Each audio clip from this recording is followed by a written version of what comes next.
Oi, pessoal, tudo bem com vocês? Aqui é a Prof. Gabi Castro para mais um dia de correções. E hoje nós vamos fazer o livro Presente Mais de Ciências do quinto ano, páginas 8 a 10. Mas antes disso, se você ainda não é inscrito, se inscreve aqui no canal, deixa seu like e coloca aqui embaixo nos comentários quais os livros, a página e a série vocês querem que eu corrija, tudo bem? Então, vamos lá. Lá na página 8, a gente vai ter... Deixa só eu aumentar aqui um pouquinho, dar aquele zoom, pegar a minha canetinha, peraí. Aqui na página 8, a gente vai relembrar um pouquinho algumas coisas que vocês viram lá no ano passado, sobre Terra e Universo. Então, olha só, número 1. Durante o dia, podemos ver a luz do Sol e o movimento aparente dele no céu. Observe a imagem e responda. Lembramos que a gente tem o pôr do Sol, a gente tem o Sol do meio-dia, que tá aqui, e a gente tem o nascer do Sol. Então, o Sol, ele tem essas fases aqui que vocês estão vendo aí na figura. Aí, olha só, vocês precisam elaborar uma explicação para esclarecer, para explicar por que vemos a posição do Sol mudar no céu ao longo do dia. Então, é isso aqui, ó. O movimento aparente do Sol com o conceito de que a Terra não está parada no espaço. Vamos fazer assim, ó. Vamos colocar no caderno a partir daqui, ó. A Terra, ela não está parada no espaço.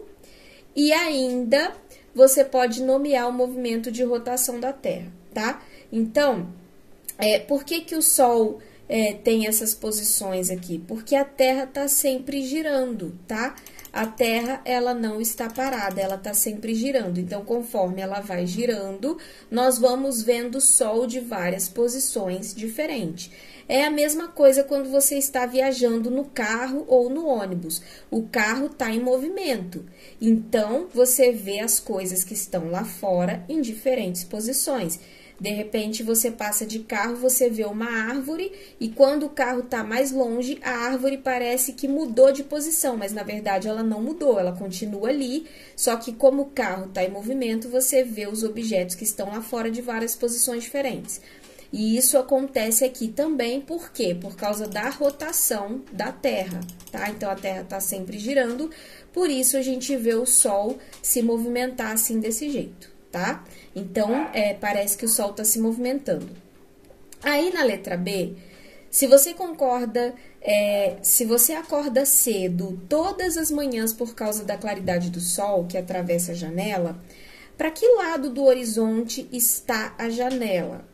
Então, o lado é o lado leste. Por quê? Porque o Sol nasce do lado leste e se põe do lado oeste. Você pode analisar isso aqui, ó, tá? Então, ele nasce aqui no leste. Então, olha só, vamos pegar a minha canetinha só para vocês entenderem. Deixa eu colocar aqui a minha canetinha de desenhar só para vocês entenderem, tá? Então, olha só.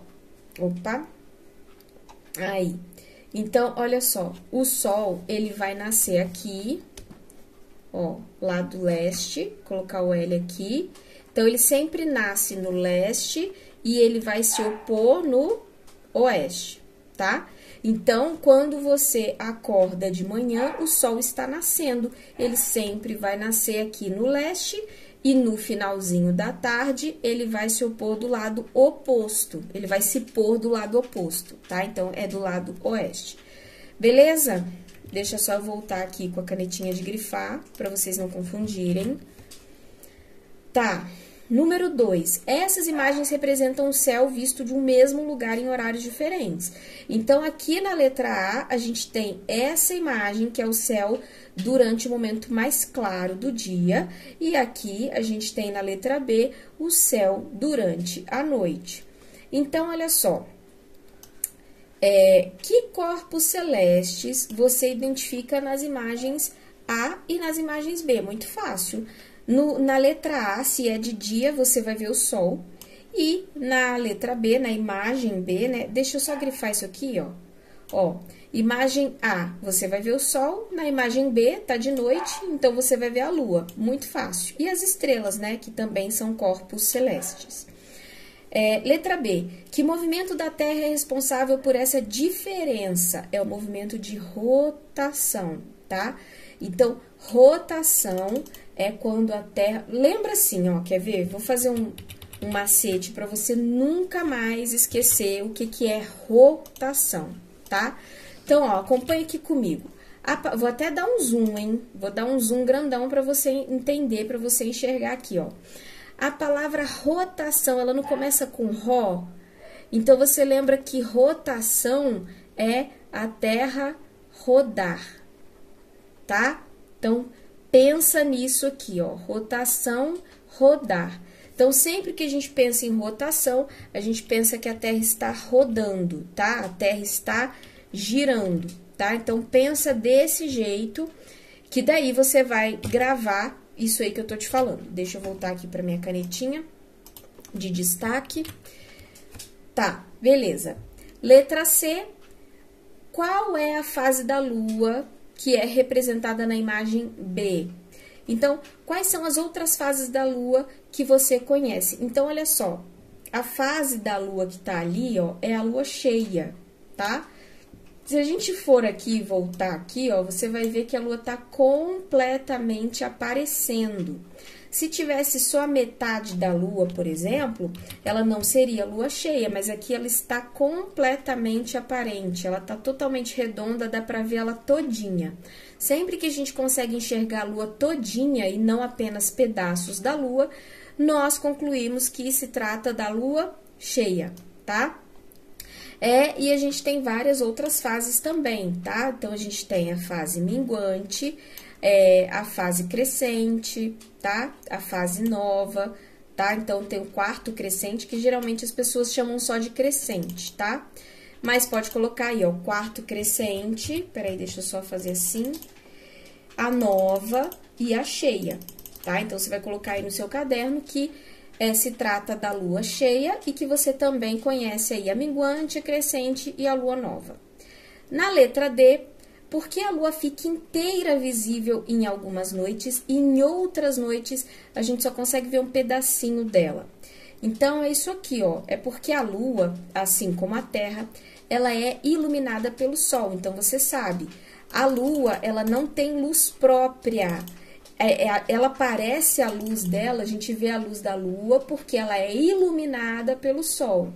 E essa área iluminada pelo Sol é que a gente consegue enxergar da Terra, tá? E isso varia de acordo com o movimento da lua ao redor da Terra, tá? Então, assim, o Sol, ele vai iluminar, algumas partes a gente vai conseguir ver e outras não.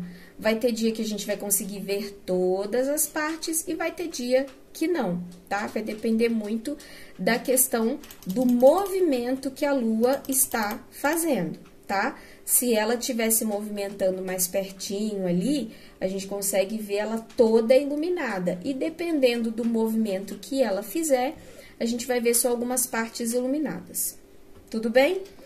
Na letra E, ao olharmos o céu à noite, podemos ver grupos de estrelas que nos fazem lembrar figuras desenhadas no céu. Você já conseguiu identificar isso? Lembra, gente, sempre que tiver escrito a palavra você aqui nas perguntas, é porque se trata de uma resposta pessoal, tá? Então, é uma resposta pessoal, né? Será que você já conseguiu identificar alguma figura, né, com essas estrelas, porque elas podem lembrar alguns desenhos, né, no céu. Mas eu acho que sim, que vocês já devem ter conseguido ver, como, por exemplo, as Três Marias. Eu acho que todo mundo já viu quando tem, por exemplo, aquelas estrelinhas assim, ó. Sabe quando tem assim, ó? Tem opa, não é aqui não. Ó, tem uma estrelinha aqui, aí tem outra estrelinha aqui, tem outra estrelinha aqui, assim, uma embaixo da outra. Ou tem uma aqui, outra aqui, né? Então, quando tem essas estrelinhas assim, ó, que elas estão agrupadinhas assim, a gente costuma chamar de Três Marias, tá? A gente também tem o Cruzeiro do Sul, que também é outra espécie aí de desenhos, né? Então, ó, aqui ó, a gente tem também o Cruzeiro do Sul, que também é outra espécie de desenhos que as estrelas fazem no céu, tá bom? Agora, a gente vai ver um pouco de matéria e energia. E aí, a gente tem aqui a figura do ciclo da água. Então, aqui a gente sabe que a água tem diferentes ciclos. Vocês já estudaram isso no ano passado. A gente tem a precipitação, aí aqui a gente tem o desenho desse rio, tem a questão da chuva, então a nuvem está carregada e ela vai fazer com que chova, né? E aí a gente tem o seguinte aqui na letra A. Como se chamam as mudanças de estado físico da água, representadas pelo número 1 e pelo número 2. Então, aqui no número 1, a gente tem o rio, e essa água, ela tá subindo. Então, o número 1 se trata de evaporação, porque quando a água tá subindo, ela está evaporando. Depois, aqui no número 2, ela começou a ficar o quê? Ela ficou condensada aqui na nuvem, tá? Então, o número 2 é uma condensação, tá? Condensação é quando ela fica formada aqui dentro, aí depois ela vai sair em forma de chuva, tá? Então, ela está condensada, tá? Lembra que condensação, toda vez que você vê a palavra condensação, associe essa palavra a algo que está dentro de alguma coisa, tá?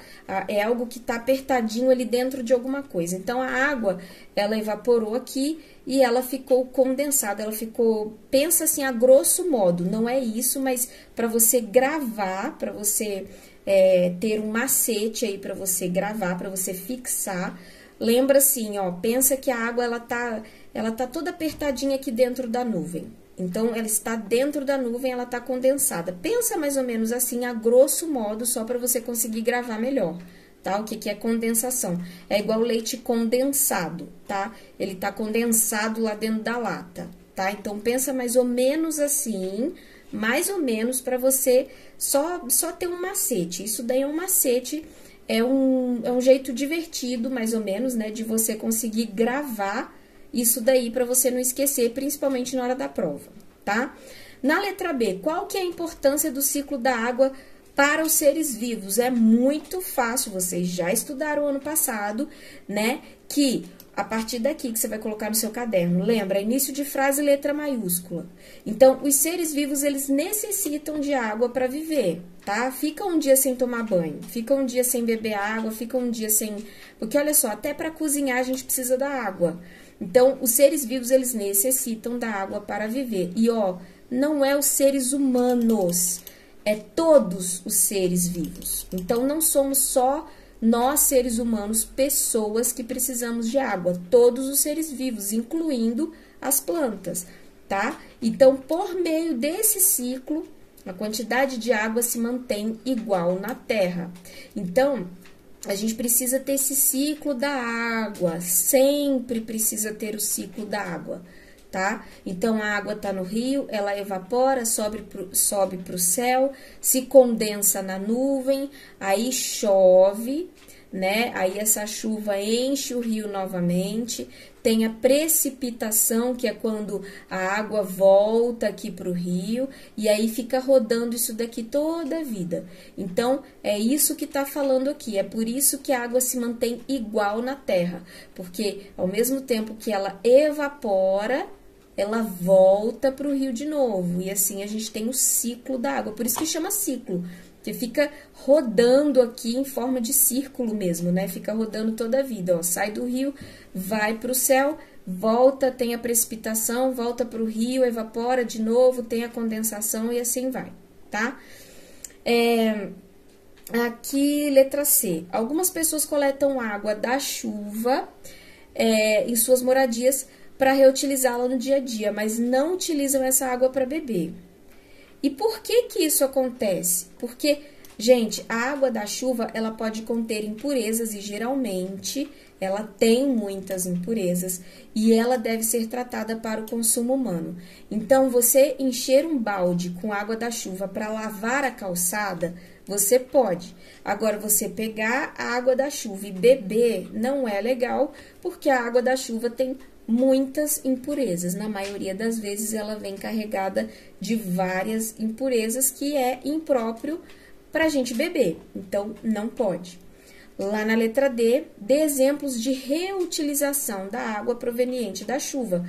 Um dos exemplos é esse que eu acabei de falar agora, por exemplo, lavar a calçada, lavar o carro, né? Olha, lavar áreas internas e externas, né, da sua casa, né, da moradia, regar plantas, você também pode, né, dar descarga, né, você pode encher um balde para dar descarga nos vasos sanitários, então tudo isso você pode fazer com a água da chuva, beleza?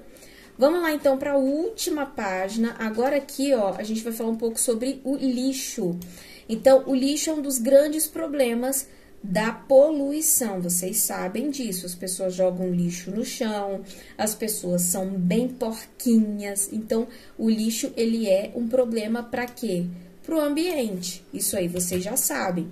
E o descarte, né, a forma como a gente joga fora esse livro deve ser feito de forma responsável. A gente não pode jogar lixo em qualquer lugar e de qualquer jeito, né?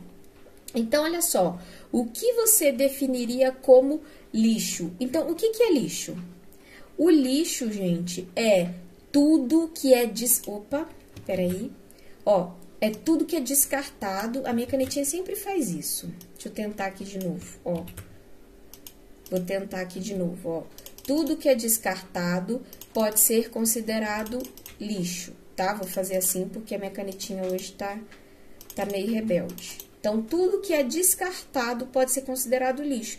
Então, tudo que a gente joga fora é lixo, tá? Então, você pode trocar a palavra descartado por joga fora. Então, você pode escrever aí no seu caderno. Tudo que a gente joga fora é lixo, tá? Você pode escrever assim também que tá certo. Tudo que a gente joga fora é lixo.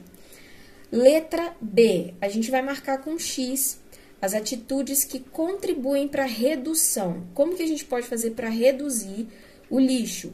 Lembra que não tem como acabar com todo o lixo do planeta. Isso daí é até assunto de vestibular, é assunto de Enem.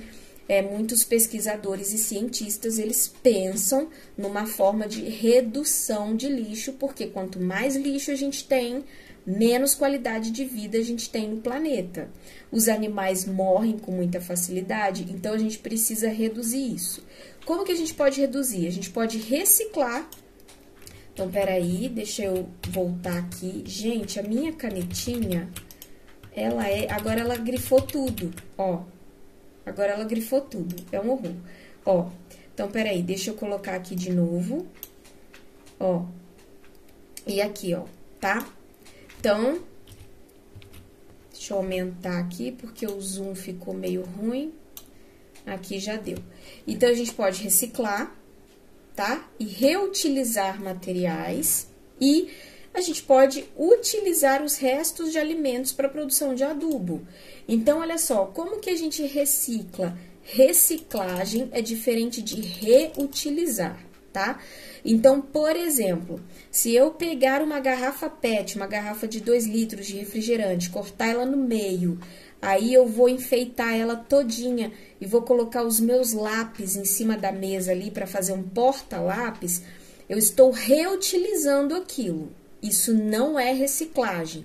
Agora, se eu pego essa garrafa PET e derreto ela todinha e transformo o plástico dela, por exemplo, num porta-retrato, aí eu reciclei, porque eu transformei aquilo numa outra coisa. Então, reutilizar é você pegar aquilo que já está pronto e usar de um outro jeito, tá? Então, a garrafa, ela continua sendo uma garrafa, mas eu cortei ela no meio e estou usando ela para colocar os meus lápis. Então, ela virou um porta-lápis, mas ela continua sendo uma garrafa, tá? Outro exemplo de reutilização, um copo de requeijão. Então, você compra lá o requeijão e daí você pega aquele copo depois que o requeijão acaba e você usa para beber água. Então, você não reciclou esse copo, você reutilizou esse copo. Agora, se você, por exemplo, quebrar o copo todinho, passar ele numa fornalha, derreter ele todo, transformar ele, por exemplo, numa escultura, Então, aí você reciclou. Então, lembra que reciclagem é uma coisa, reutilização é outra, ok? E utilizar restos de alimentos para produção de adubo é quando você, ao invés de pegar uma casca de banana e jogar aquilo no lixo, você pega aquela casca, aí você pode triturar no liquidificador e jogar nas plantas, aquilo é um adubo. Casca de ovo, você pega a casca de ovo, tritura no liquidificador, na hora que aquilo virar uma farinha, você vai e joga nas plantas, aquilo ali é um adubo para as plantas. Então, todas as vezes que a gente faz isso, a gente reduz lixo. Se você come muitas frutas, verduras e legumes, que eu acredito que você não come, porque você está no 5º ano, mas se você come, se você estiver jogando isso no lixo todos os dias, porque você come isso todos os dias, você está produzindo muito lixo, tá? Então, o ideal é transformar em adubo. Aqui na letra C, em muitos locais existem lixeiras coloridas que você também já deve ter visto em vários lugares, no clube, no parque, né? E isso aqui é para um descarte adequado do lixo. Se você já viu isso daqui, você pode escrever no seu caderno aonde foi que você viu e como que eles foram usados, se eles foram usados de forma correta ou não, tá? Então, isso daí é uma resposta mais pessoal, tá? Você vai escrever aí no seu caderno se você já viu, se você não viu. Na localidade onde você mora, existe serviço público de coleta de lixo? Se sim, você sabe para onde que esse lixo é levado? Então, também aqui é uma resposta pessoal, porque o nosso canal tem alunos do Brasil inteiro, então cada região vai agir de uma forma diferente. Na minha região, por exemplo, não tem esse tipo específico aqui de coleta de lixo. Então, aqui onde eu moro, por exemplo, o lixeiro passa e pega o lixo tudo misturado e leva embora e pronto. A gente não separa vidro, papel, metal e plástico, porque aqui na minha cidade, pelo menos aqui no meu bairro, não tem esse tipo de serviço de coleta especial, tá? Mas você pode escrever, por exemplo, né, para onde que esse lixo é levado, né? Eles podem também, você pode também pensar o seguinte, que esse descarte, ele pode ser feito num aterro sanitário, por exemplo. Então, geralmente o lixo, ele é feito num aterro sanitário, num lugar muito grande, que tem muito lixo, geralmente fica assim a céu aberto, né? E aí eles vão jogando o lixo ali. Aí agora a gente tem a seguinte situação. O dono de um restaurante, olha o que ele fez. Ele, pensando em oferecer aos seus clientes uma alimentação saudável e equilibrada, ele elaborou um cardápio, e esse cardápio tem 3 refeições. Então, a primeira refeição é arroz, feijão, carne, alface e fruta. A segunda, batata, arroz, ovo, bolo de chocolate. E a última, macarrão, batata, carne moída e fruta. Na sua opinião, então pensa, isso aqui é uma resposta pessoal, mas eu vou ajudar vocês, olha só. Qual das refeições é a mais saudável e a mais equilibrada? Então, a gente precisa pensar assim, ó, qual é a mais saudável, que vai te trazer mais saúde, e também é aquela mais equilibrada, que não vai ser nem pouco nem muito, que vai te deixar ali satisfeito, não vai produzir muito lixo. Então, olha só, a melhor refeição seria a refeição 1, como a mais equilibrada, tá? Então, vamos colocar aqui, ó, a refeição 1. Por quê? Porque ela tem todos os nutrientes para o bom funcionamento do corpo, tá? Aqui a gente tem proteína, qual que é a proteína aqui? É a carne é a proteína. Os carboidratos que o corpo precisa, que é o arroz e o feijão, né? A gente tem também a questão da verdura, né? Dos vegetais, que é o alface. E a gente tem as frutas, que você pode escrever aqui, né? Que as frutas fazem parte do grupo das fibras. Então, quanto mais fruta a gente come, mais fibras a gente consome. Beleza? Bom, então a gente finalizou aqui a página 10. Essa foi a nossa aula de hoje. Eu espero que você tenha gostado. Se você gostou, não esquece de se inscrever no canal. Deixa seu like e eu te espero para a nossa próxima aula. Até lá! Tchau!